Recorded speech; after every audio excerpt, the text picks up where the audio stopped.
it's not rocket science. But we understand all these words and lingo, but the consumer does not understand these things. And if you can get it in front of them where they're having conversations, and then they start forwarding your information, you're going to be perceived as the person that they can trust.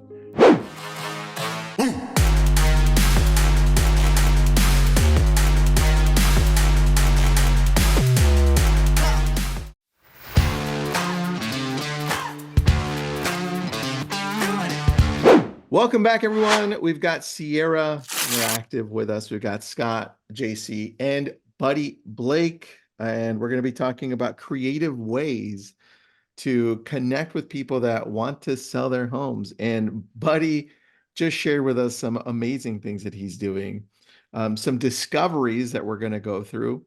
And I'm just excited to be on this because the last one we had, Jaycie did such a great job co-hosting this with me. So glad to see her on this again. So Scott, tell us a little bit about yourself.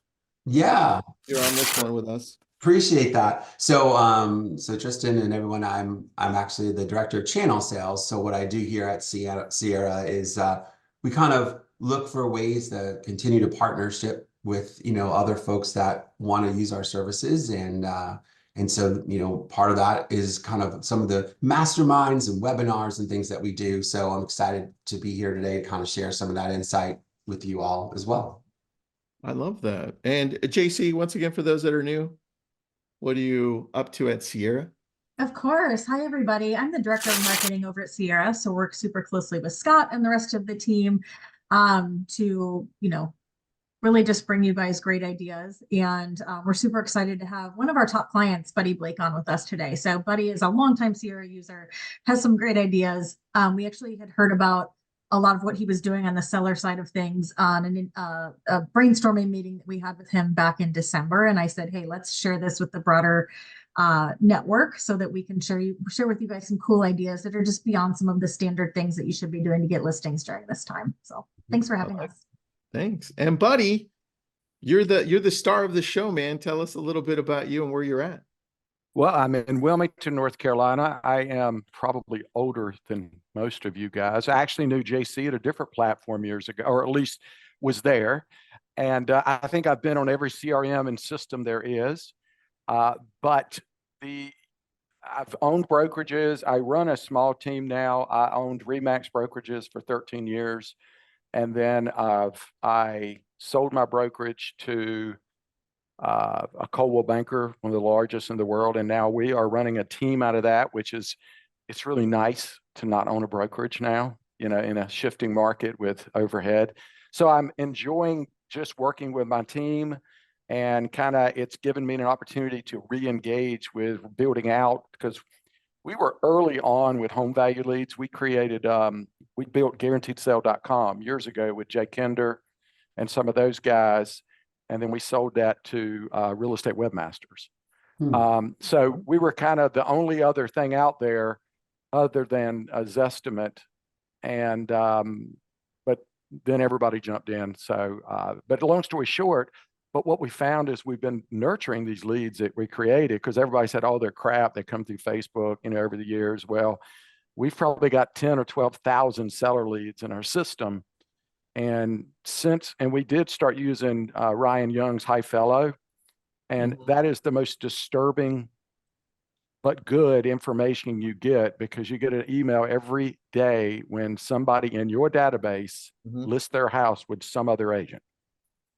And then we start deconstructing every single one of those. And I was going to, once we get into it, I was going to share you the screen that just shocked me, and how, I am all automation, I'm all tech, I'm all believing that.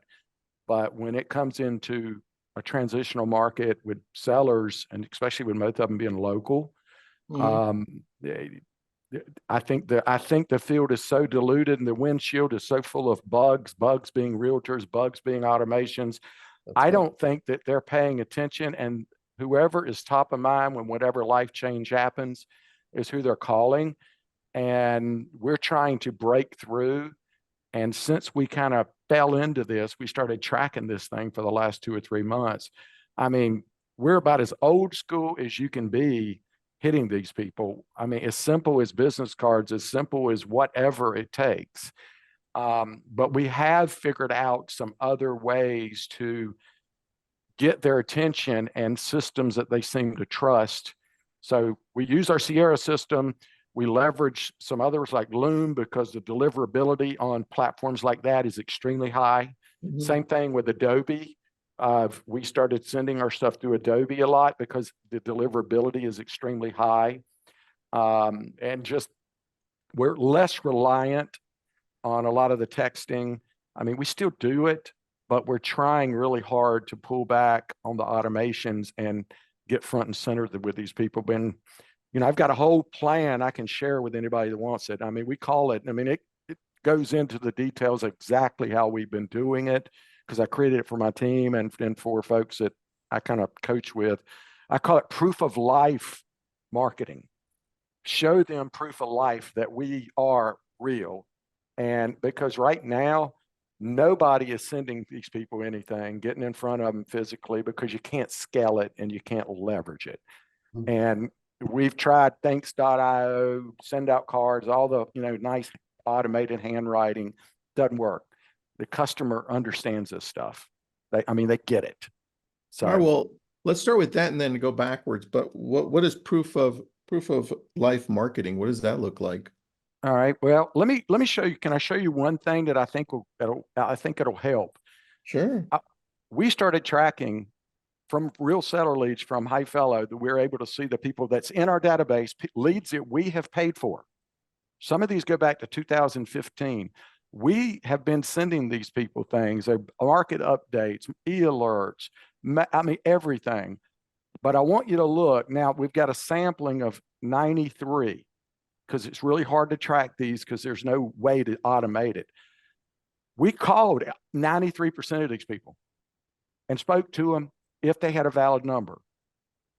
We only put anything physical in front of 4% of these people. And because I was looking for the one common thing, what is the most common thing that we are not doing to get in front of these people for whenever that change of life happens, death, divorce, destitution. And then I started looking at it and I said, okay, if all of a sudden you listed your house, I saw you listed your house, I look back in my Sierra CRM and I'm like, what would have made them call me if I make the assumption that they're not getting the emails or paying attention to the emails? Does that make sense? It does. Yeah. What physical presence was I in their life to some degree? And and we started doing that and we're getting response. So we went from getting 1% of the listings of our own database to now in about 4 weeks, over the last 4 weeks, we're up to 6% of the listings that come online. There's been 300 and some that's come online that's in our database. We've got 23 of them in the last 4 weeks, whereas we were getting about 1% before that, simply by, sometimes I don't really care what you send them, a note card with a business card, because you've already stood out, and again, this is like Brian Buffini 101, but for sellers, it's so hard to leverage and scale, but the ROI on this stuff is incredible. You've already paid for the lead. Yeah, well, buddy, this part, some people don't understand where you paid for the lead for and how you got it in the first place. Because let's go back to square one. How'd you get these leads? An awful lot of these leads were originally where we were posting, doing Facebook leads. When we had guaranteedsale.com, we did a lot of PPC, national PPC for different areas we had agents in. And of course, for our area, we did it. We get a lot of these leads with farming. We've used a number of systems like Prospect Now. We're able to kind of get them in our system and get them in our ecosystem where they start getting things. Got it. And PPC, Facebook marketing. Then I do a lot of, I've been a rate member. I was a rate member, one of the early rate members. So we do radio, we do billboards, we do a lot of other presence marketing. Okay. But I think that, this is kind of where we jump into the proof of life. Do you have this screen? Yeah. And then, buddy, can you scroll up to the top to your headers list? I know you wanted to show the statistics down there at the bottom, but I'm just curious to really understand like when they've been in your system. And I think that was the column I was looking for in column J. So what you're saying is that there's some of these leads that have been in your system since 2015, 2016. Yeah. And you've been dripping on them with, say, electronic types of touches, property values, AVM, stuff like that. But they have HomeBot. I mean, we were early adopters in the beta system of HomeBot, all the different systems, and they all worked for a while. But you can't just sit there and wait. Like these were imported. Jaycie, you'll appreciate this. This was when we came over from Boomtown. This was an import from Boomtown. And then it even goes back to some of these were imports from RAW. So, I mean, some of these people we've been in for a while. Yeah. Man. One of these that we have noticed, this is a guy named Andy Cole, but these are all long form home evaluations on PPC. These are not how much is your house worth, just to how much is your house worth. This is, he literally, it's the simplest thing. She uses type form and there's a whole lot of questions in it. But really the questions are around what stage of your life, what would it take to move and things like that. It's a difficult form. The leads are more expensive because there's about 9 questions it asks. Okay. So you get a lot of dropout. But we found that it seems to be the long forms are getting better conversion than the short berms. Which makes sense, man. If people are going to hang in there to answer these questions, they're going to hang in there to talk to you. Yeah, that's exactly right. So, we go back and again, we have to go person by person. We don't really have a way of getting this out, but you can see right here that, we've got over the last 4 weeks, we've got 6% of the listings that were in our database, our own database, which is, I think, with their record, 30,000. We got of the ones that came on the market, 330 got listed. We got 21 of them. We lost 301 of them, or 309 of them. And then when you start looking into that, a lot of our action plans ran out. A lot of our e-alerts stopped because they didn't click it within a year. And quite honestly, a lot of our saved searches in all our systems, whether it's Sierra or any other, are useless now because the criteria that we had set 3 years ago for, send me homes for up to $250,000 is useless now. So if there's no homes that are 250,000 or under anymore, is what you're saying, because of the 2020, 18% price increases. Yes. So guess what? Nothing is firing to go to them. Mm-hmm.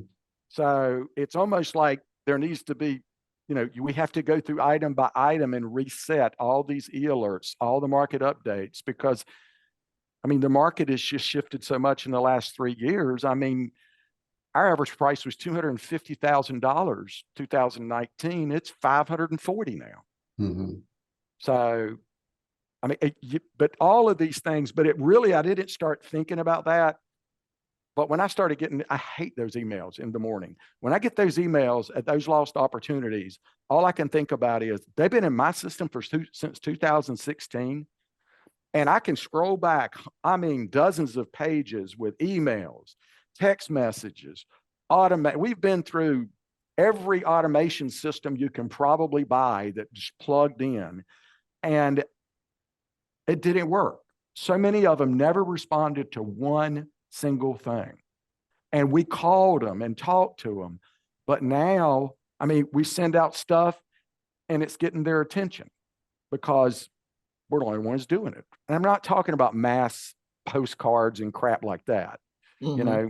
I'm talking about things that matter to people. Like I can show you this. We break this down all the way down, and if there's somebody wants that, I can share it, but just it needs to be personal people. I can't open it up to everybody because there's actually real life screen event stuff. But we walk through the whole video of it, and then they're going to get this in the mail. All right. what is the big topic right now? I mean, that's the number one objection pain point in the world right now. Okay. I don't know where I'm going to go. So it's a video that walks around them. It drives them back to a landing page and they get it. The next one is bridge pricing, but we have a number of these follow-up things that we put in with cover letters. We use Focus First. We send them whenever a new lead comes in, for instance. Let me give you an example, if you got a minute.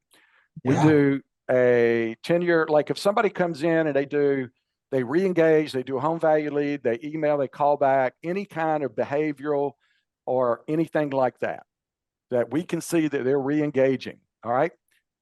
First thing we do is we check them in, we use High Fella, but we also go to the Zestimate and we print it because that's what's in their head, whether it's right, wrong, or indifferent.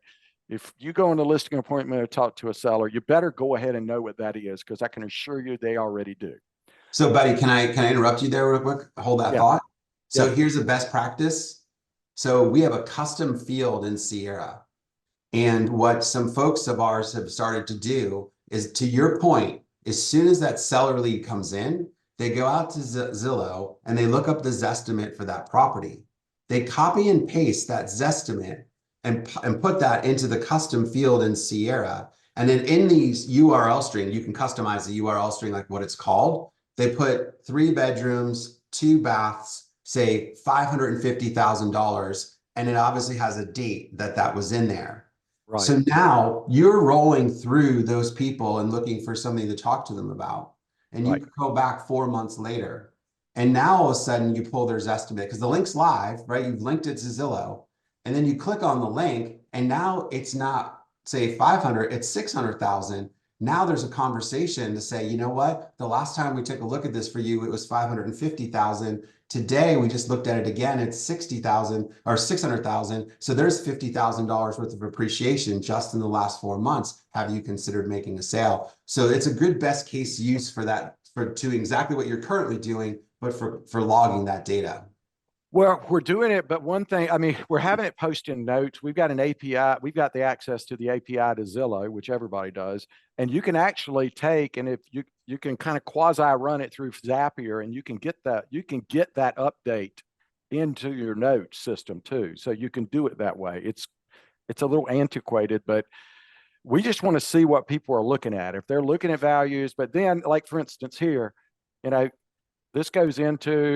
this is a whole workflow for our agents that we get to and we show them. And I'm not going to go through the whole thing. I'm going to get to, like, this is a report that they're going to get. This is a silly ninja selling Focus First spreadsheet. But what it does, it takes their neighborhood. It doesn't nail in a price, but it tells them when the houses sell. It tells them all the different automations that are out there. But it allows them to be able to see the timelines, like when they should sell their house, how's things trending. And this goes out immediately physically to every single customer. It's printed and then we send it. But the whole scope of it is in this that I go through. Hold on just a minute. Let me go back to where here we go. And then I send them day 2. This has been powerful for us. I don't, but the agent or myself, they'll go through a Loom video with the same information and send it through Loom. Share it through Loom or BombBomb or whatever other video screen sharing system you use, because the open rates are fantastic. And again, they have a Zapier, so it'll pop it in there into your notes in Sierra or your CRM, so you know that they're looking at this stuff. So that is sending it through Loom is powerful because it puts your face in it, your personal, and it takes about 5 or 6 minutes to do it. But I mean, with the average price of $500,000, what I do have now is time, or what our agents do have is time. That's true. Buddy, I have a question. You're using Loom right now to do these videos, so that's cool. Why are you on Sierra though? Because you went around and used all of these different products. Why are you finally stuck on Sierra? Oh, I've been with Sierra. I made a decision a long time ago. I mean, quite frankly, when Boomtown went to WordPress, because I was an early REW guy because of organic. I mean, I used 80% of my leads used to be organic back when you could really do some stuff, probably black hat, not black hat, but you could do some stuff. And then I'd moved over with Greer and those guys over there. And then when they moved to WordPress, I had made a decision. No, I want to be able to index the whole IDX, and and so I looked everywhere. I went to Real Geeks, which was a pretty good system, but it was clunky, and I kind of had an idea Jeff Manson was going to be selling that at some point. So I went to Ben at the time at Sierra and was looking at them, and I was early on, and they do extremely well organically. Yeah, they do. Extremely well organically. Over half of our buyer leads are still organic. Right. And that's really part of one of the, main value propositions of Sierra, Buddy. And, to say it in a summary is that we are a wireframe custom built template that is very SEO friendly so that it does help you with your organic search results. We're not WordPress. We're not Squarespace. And that really is one of the key differentiators that sets us apart. And you just nailed the reason why. Well, and what I really like is, I love the innovation intervals. They were quickly moving to direct transfer. They quickly, they've got the texting game. Of course, everybody, we're fighting all the same texting stuff. I don't care who you are with Twilio and everything else. But I mean, they were really quick to add a lot of different things, that we would suggest. We'd say, hey, can you do this and do that? And I like Sierra. It's, to me, and listen, there's a lot of great CRMs out there. I don't have to have a different IDX website. It's all built into one. It's a great system for keeping notes, communicating with our team, has action plans built in. It's got everything that I need. They manage your PPC for free. So, I mean, there's no charge for that. So that's, in most worlds, that's at least $500 a month savings. Yeah. I think that I hope I didn't speak out of myself there, but. Well, and so we do offer different levels of PPC management. And when you grow to the size that you're at, Buddy, then, there is there's some little bit of comping there, but there is a charge for our management today, just to set the record straight, but it's 10% of your spend. So even if you had a $3,000 ad budget, you're really only looking at $300 management fee with us. So, and it's very transparent from what we're doing. We'll get into that some other time, but there you go, just to set that. Okay. Well, I blew that one out. So sorry about that. No problem. But it's still a deal, because I'm watching people charge $1,500 a month to manage a PPC account. That's very true. That's very true. And so we do a lot of that. And then, then it's just a matter of, we just got to keep getting in front of these people. I mean, in social, we've started heavy in the last month.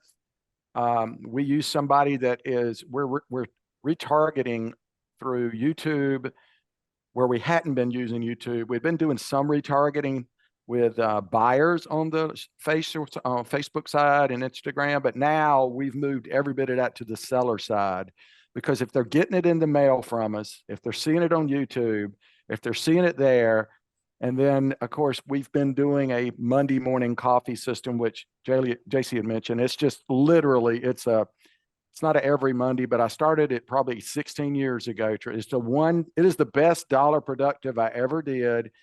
It was back, Real Pro Systems was an early platform, and they had that. Galen Haas, I think his name was. They had built that into it, and then I just copied it, and it basically is stories, real estate stories, quick updates about what's going on, and we've got probably 80 or 90,000 people in that. And are the open rates great? No, I mean, probably 18 to 20%, but different people open them. And that is the one thing that people say, builders, developers, they're like, I've been getting your Monday morning coffee for years. That's part of, would you say that that's part of proof of life marketing? Absolutely.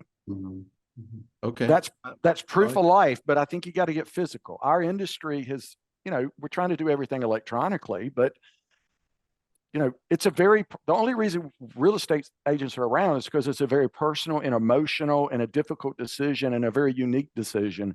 And the concept of removing ourselves from that process is not a really good thing to do. Like every time I try over the years, I've tried, and I've done well over the years. Every time I've tried to step into that mythical seventh level,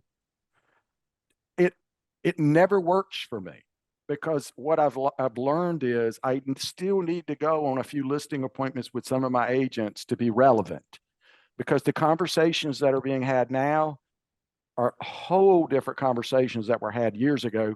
I mean, actually months ago. So now every conversation we're having right now is sellers are getting ready to want to sell again because the rates aren't quite so shocking. And a lot of the sellers, quite honestly, have enough equity that they may not need to borrow, but they don't know what to do if their house sells too quick. So now we're bringing in, hey, not just lease backs, but lease options. There's not rocket science, but we understand all these words and lingo, but the consumer does not understand these things. And if you can get it in front of them where they're having conversations, and then they start forwarding your information, you're going to be perceived as the person that they can trust. Very Yeah, true. Jaycie put up the blog to your Monday morning coffee there in the chat. So everyone that wants to take a look at it, please do. Scott, shoot, buddy. Yeah, sorry, I didn't mean to speak over there. So buddy, what I think you said was very, very proverbial, was very profound, was that there's so many people that have equity built up in their homes. They don't know what that equity is, and they may not even need to borrow a very large sum of money. And so the interest rates really wouldn't be a prohibiting factor. And so I think there's a mindset shift there, kind of a paradigm shift when you from an agent's perspective, and looking at, well, why should I talk to sellers about selling? They're going to have to get a loan. The interest rates are so high. Well, gosh, they could have very high equity and not even have to borrow, to your point. Well, I think you also have to understand your demographic. I live in a world where the whole Northeast retires to. Okay, from the New Jersey, Northeast, places like that. But what's happened is a lot of them, they're in their 70s. They don't owe money on these houses because they sold their house for whatever in New Jersey, and they came down here and it's like toyland for them. But they've been here for a while. Their kids have moved away, and strangely enough, they want to move closer to their friends, or they're going to go into independent living. So they are wanting to sell their houses, but their fear is, where am I going to go? Because I know my house is going to sell.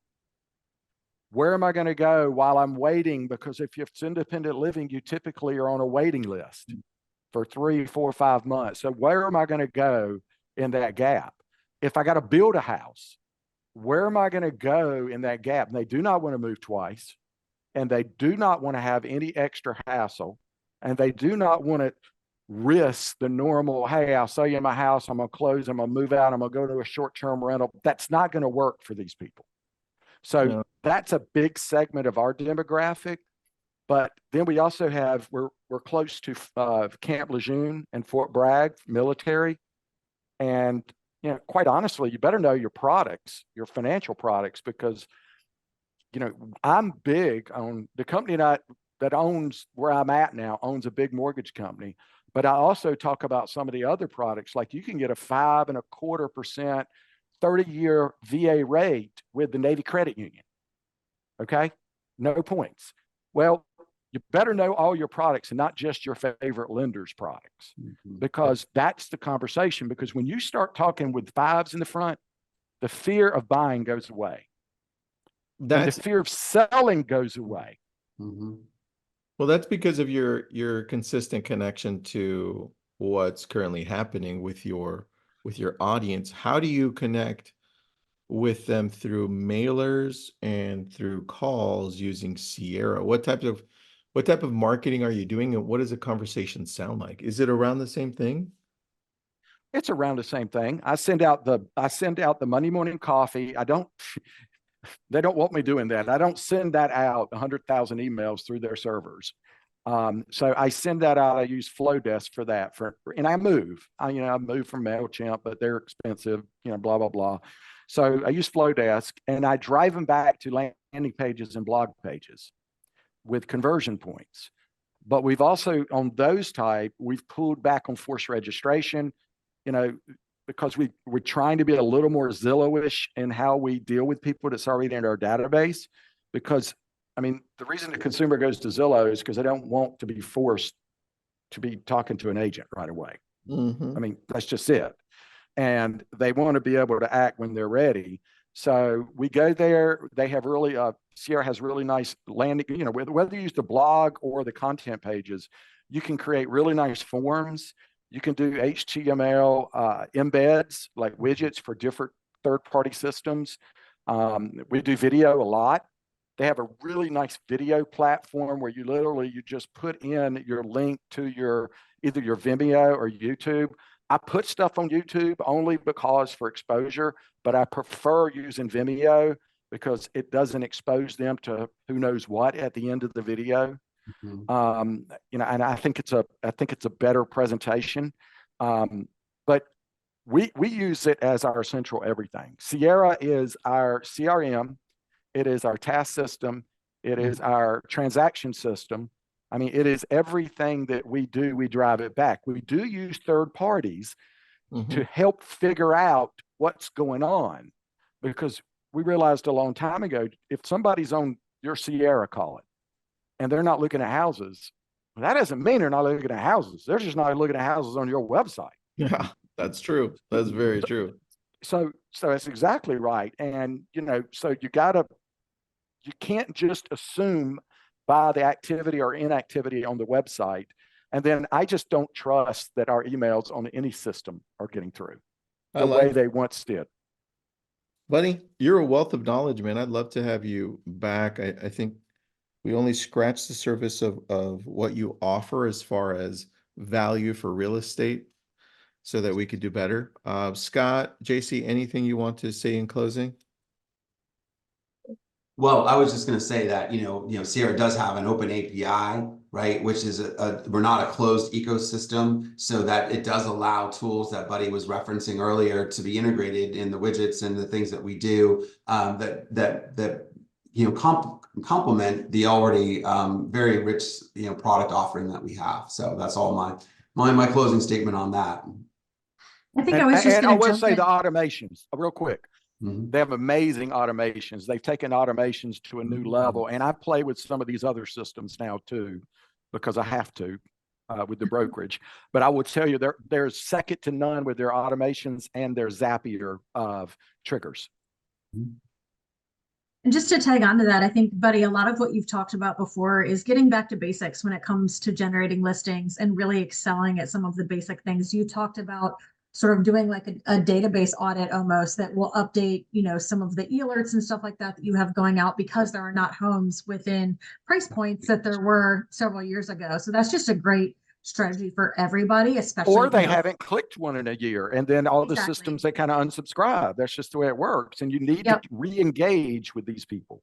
Yep, exactly. And it's a perfect time of year. It's January. You can still hit those New Year's goals by doing some of those key things and really focusing on the basics, like getting back to the phone calls, the direct mails, things that have worked in the past, specifically as we're heading into heavy listing season, nailing some of those, getting your team really focused in on some of those, I think will help set you up for success.